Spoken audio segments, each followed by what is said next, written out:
Subscribe to Education Sarthi.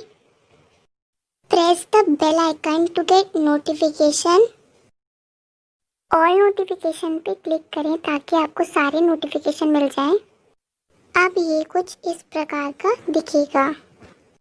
Hello everyone, how are you all? Hope you all are fine. So, today we are going to study movements of class 9th. Okay तो हम movement class 9th का chapter number 8 पढ़ेंगे। जैसे कि हमने previous video में chapter 9 पढ़ा था एक्सीडेंटल टूरिस्ट, और उससे पहले भी हमने पढ़ा चैप्टर 10 द बैगर। अगर आपने अभी तक वो दोनों चैप्टर्स नहीं देखे हैं तो उनका लिंक मैं आई बटन पे दे रही हूँ और डिस्क्रिप्शन बॉक्स में भी दे रही हूँ, तो आप वहाँ जाके उसे ज़रूर चेक कीजिएगा। तो आज हम पढ़ रहे हैं मूवमेंट्स का क्लास 9th का chapter number 8, a house is not a home.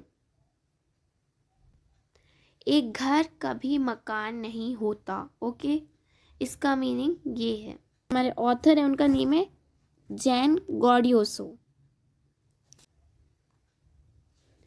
तो सबसे पहले हमें एक पॉइंट दिया है। सबसे पहले हम क्या पैरा पढ़ेंगे, the author misses his old school and his friends. तो ऑथर के साथ ऐसा क्या हुआ, उसने अपने पुराने स्कूल और अपने दोस्तों को मिस किया। तो सब चलिए शुरू करते हैं एक्सप्लेनेशन, तभी आपको समझ आएगा कि ऐसा क्यों हुआ उसके साथ। The author says that his first year at school was not pleasant. He felt like a fresh man. His school was twice bigger than his old school. His old friends had gone to a different high school, so he felt lonely. He missed his old teachers also.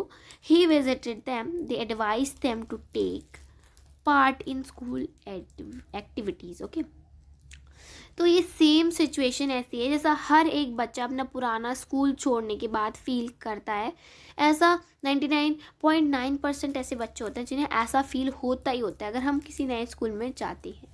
तो लेखक कहता है, यानी कि the author says that कि उसका school का पहला वर्ष एकदम यादगार बिल्कुल भी नहीं था। वो उसने न्यू स्कूल जहाँ अपने न्यू स्कूल में उसने एडमिशन लिया था, उसका फर्स्ट डे बिल्कुल भी यादगार नहीं था, उसे याद रखने लायक नहीं था। उसे ऐसा लग रहा था कि जैसे वो फ्रेश मैन है, वो एक नया आदमी है।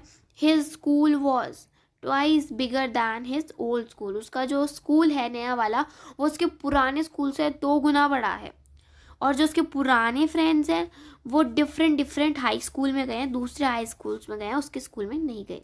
तो इसलिए उसे अकेला फील हो रहा है। तो आई होप कि आपको अभी तक समझ आया होगा कि why he was feeling lonely. Okay, तो let's move further. He missed his old teachers also. उसने अपने पुराने टीचर्स को भी बहुत याद किया।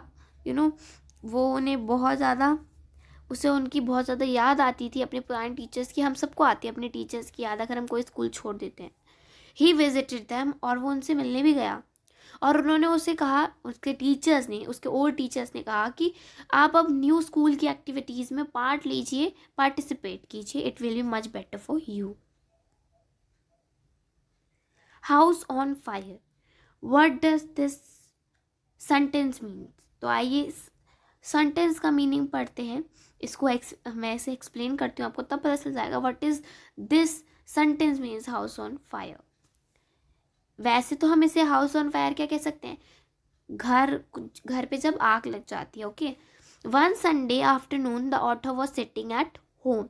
ऑथर यानी कि जो लेखक है दोपहर में घर पर बैठा हुआ था। He was doing his homework, वो अपना होमवर्क कर रहा था। इट वॉज कोल्ड, ठंड थी। Fire went on in the fireplace, अंगीठी में आग जल रही थी। He had his cat nearby, उसकी बिल्ली उसके पास थी। His mother stoke the fire, उसकी माँ आग को ठीक कर रही थी। सडनली, अचानक, ही noticed smoke from the ceiling, अचानक उसने छत से धुआं निकलते देखा। सीलिंग मीन्स दैट गाइज छत।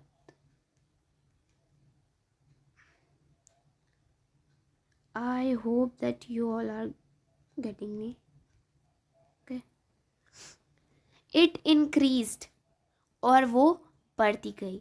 दे केम इन द फ्रंट यार्ड, वे अगले आंगन में आ गए, यानी कि जो सामने उनके आंगन था वहां गए.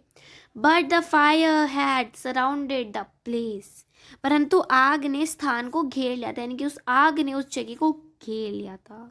कैसे घेर लिया था? क्योंकि वो स्प्रेड हो रही थी, वो बढ़ती जा रही थी, इधर से उधर इधर से उधर, तो बढ़ गई पूरी. His mother ran back into the house, उसकी मम्मी घर में गई. The author ran to the neighbours to call the fire department, जो ऑथर था वो पड़ोसियों के पास गया कि वो फायर डिपार्टमेंट को बुलाए, फायर फाइटर्स को बुलाए. Author and mother caught in the fire saved, इसका मीन्स क्या हुआ? इसका मीन्स हुआ आग में फंसे ऑथर और उसकी मम्मी को कैसे बचाया गया. The author's mother then ran out of the house with important documents, जो ऑथर की मम्मी थी, यानी जो लेखक की माँ थी, वो इम्पॉर्टेंट कागज के साथ घर से बाहर आ गई, भाग आ गई. ओके, रैन मीन्स दैट बाहर आ गई. इट्स नॉट मीन्स दैट कि वो बाहर आ गई, वो बाहर भाग आई. This means that. Okay, she ran back into the house again, अब वो घर में दोबारा भाग जाती है. Why? She wanted to get the picture and letters of her husband, वो अपने हस्बैंड के, अपने पति की जो निशानी थी, यानी कि जो उसके पिक्चर्स थे और उसके कुछ लेटर्स थे, उन्हें लेने के लिए जाती है. He ran after her. Who is he? He is the author here, जो लेखक है वो भी अपनी मम्मी के पीछे भागता है. But the fireman cot him, पर जो फायरमैन है, दमकल का अधिकारी है, वो उसे पकड़ लेता है. The author told him that his mother was inside, author कहता है कि उसकी मम्मी अंदर है. The fireman seated him wrapped in a blanket in the car, अब जो फायरमैन है, यानी कि अग्निशमन अधिकारी है, उसे कंबल में लपेटकर कार में बैठा देता है. Okay, author's cat seen now where, इसका मीन्स है कि ऑथर की बिल्ली का कहीं पता नहीं चल रहा था. After 5 hours the fire was finally put out, 5 घंटों के बाद लास्ट में आग बुझा दी गई थी. The house was completely burn down, और जो घर था वो पूरी तरीके से जल गया था. It struck the author that he had not seen his cat, कि ऑथर को ध्यान आया कि उसने अपनी बिल्ली को नहीं देखा था. He start whipping, वो रोने लग गया. He start whipping, उसने रोना आरंभ किया. He cried also, उसने चिल्लाना भी शुरू किया. उसने मतलब वो रोया चिल्लाया. The fireman did not allow him to go inside the house, जो fireman था उसने उसे अनुमति नहीं दी घर के अंदर जाने की. They went to the author's grandparents for the night, वे रात के लिए ऑथर के दादा दादी के घर पर चले गए. कौन चले गए? ऑथर की मम्मी और author. The author gets sad, he wants to die, author उदास हो जाता है और मरना चाहता है. The next day the author went to the school, अगले दिन ऑथर स्कूल जाता है. ठीक है, he was in his old dress with no shoes, वो अपने पुराने ड्रेस में था और उसमें क्या थे? उसके पास पुराने जूते, उसके पास जूते ही नहीं थे. नो शूज मीन दैट कि उसके पास जूते नहीं थे. ही हैड नो बुक्स और होमवर्क, उसके पास किताबें भी नहीं थी और ना ही होमवर्क था. His bag was also gone, उसका जो बैकपैक था वो भी चला गया था. ही फेल्ट दैट, वो दुखी हुआ. He felt it if he would be an outcast all his life, उसने एक्सपीरियंस किया कि क्या वह सारा जीवन जाति बहिष्कृत रहेगा. मीन्स दैट कि वो मतलब सबसे अलग रहेगा, क्योंकि उसके पास शूज़ भी नहीं है, बैकपैक भी नहीं है, बुक्स भी नहीं है और यूनिफॉर्म भी ओल्ड है उसकी. He had not want to grow up, वो बड़ा होना नहीं चाहता था. ही वॉन्टेड टू डाई, वो मरना चाहता था. But he walk to the school, पर वो स्कूल जाता है.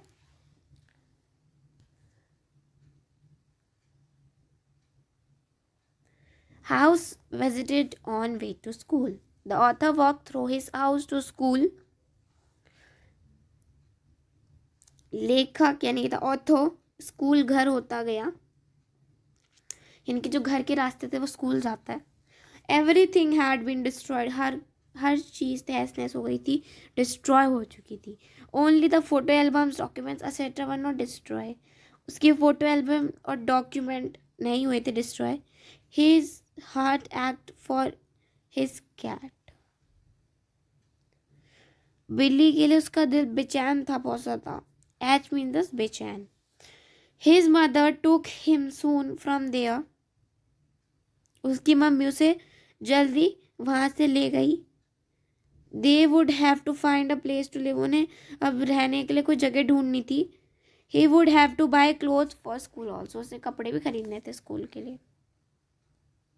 The author keeps thinking of the cat. और वो तब भी बिल्ली के बारे में ही सोच रहा था. Soon the rubble was been cleared off from the place. The author would go over there.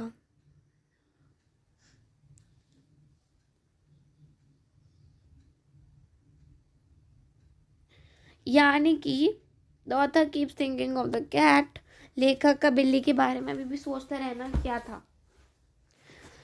तो जल्दी उन्होंने घर मलबा उनके घर का मलबा उठाया जाने लगा.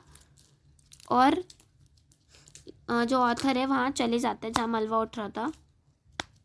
और वो अपनी जो कैट है उसके बारे में सोच रहा था. वह सोचता रहता है कि कैसे बिल्ली उस पर चढ़ जाती थी. मतलब वो ही kept thinking of his cat. He kept thinking how the cat would climb and fall asleep into his pocket. वो अपनी कैट की शरारतें याद कर रहा था. ठीक है. The author's plight known to all, he makes friend. लेखक की हालत सभी को मालूम थी और उसने फ्रेंड्स बना लिए थे. अब soon all came to know about the author's plight. अब हर किसी को जो ऑथर की हालत पता चल गई थी. या everybody know about the author's plight means that हालत. ओके, जिसे हम कंडीशन भी कहते हैं. People collected around him to take him to the gymnasium. लोग उसे जिम में ले जाने के लिए उसके चारों तरफ इकट्ठा हो गए. The author was surprised. और जो वो ऑथर था वो आश्चर्यचकित हो गया. Soon he knew it. और एकदम वो जान गया. The table inside had a collection of school things. अंदर मेज पर स्कूल की चीज़ें रखी हुई थी. The table these were notebooks, clothes, jeans, tops, sweat suits. उसमें क्या क्या चीज़ें थी? नोटबुक, कपड़े, जीन्स, टॉप और sweater. Sweat suits means that कि sweater. The author grew emotional. अब ऑथर इमोशनल हो जाता है इन सबको देख के, यानी कि भावुक हो जाता है. He felt great relief as people come to meet him. और उसे बहुत आराम महसूस होता है कि लोग उससे मिलने आए. They were those who had not visited him earlier. और वो थे जो उससे पहले कभी मिलने आए ही नहीं थे. He made many friends that day. और उसने बहुत दोस्त बनाए. Life good again like the earlier one. जीवन फिर से अच्छा हो गया पहले जैसा. A month later the author was at his house. और 1 महीने बाद ऑथर अपने घर में था. It was being rebuilt. वो दोबारा बनाया जा रहा था. His 2 friends from school visited him. उसके 2 स्कूल से दोस्त उसके घर आए. The fire was responsible to open up all the wonderful people around him. और जितने भी अच्छे अच्छे लोग थे उनको पास लाने की क्या अद्भुत कार्य, वंडरफुल वर्क किसने किया था? फायर ने किया था. फायर उन सब अच्छे लोगों के लिए जिम्मेवार थी. He realise that his life was getting the same again. और उसे रियलाइज होता, उसे महसूस होता है कि उसकी लाइफ है वो पहले जैसी हो रही है. Cat given to the author by women.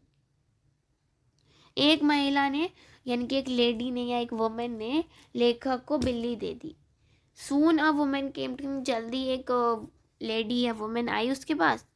She had a cat with her, उसके पास एक बिल्ली थी. She asked the author if the cat was his, उसने पूछा कि वो ऑथर की कैट है. The author got the cat from her at once, और उसने उसे एकदम पहचान लिया. द कैट पर्ड हैप्पीली, बिल्ली खुशी से घुरघुर करने लगी. परिंग, परिंग मीन्स क्या होता है? आवाज़ निकालना, जैसे घुर करने की आवाज़ कैट निकालती है, खुश होकर वो वैसी निकालती है. The author's friends were hugging him, और जो उसके दोस्त थे उसे गले लगा रहे थे. As for the cat it had run away from the fire, क्योंकि जो कैट थी वो जो आग थी उस वजह से भाग गई थी. दैट वुमेन गॉट इट, और उस वुमेन को मिल गई. She telephone as the author's telephone number was written on its collar, उसके कॉलर में, बिल्ली के कॉलर में ऑथर का टेलीफोन नंबर लिखा था, और उस लेडी ने उसे कॉल किया. बट आपको पता है आग की वजह से उनके घर का सामान जल गया था, तो फोन तो लगेगा नहीं उन्हें. स्वीट फीलिंग्स कम अगेन, मीठी भावनाएं फिर से आ गई, इनकी अच्छी फीलिंग्स दोबारा आ गई. The author sat with his friends, the author sat with his friends, अब जो ऑथर है वो अपने दोस्तों के साथ बैठ जाता है.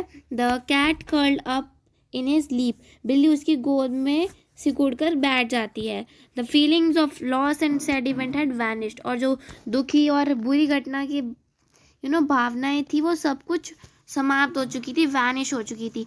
He felt gratitude for his life and his new friends,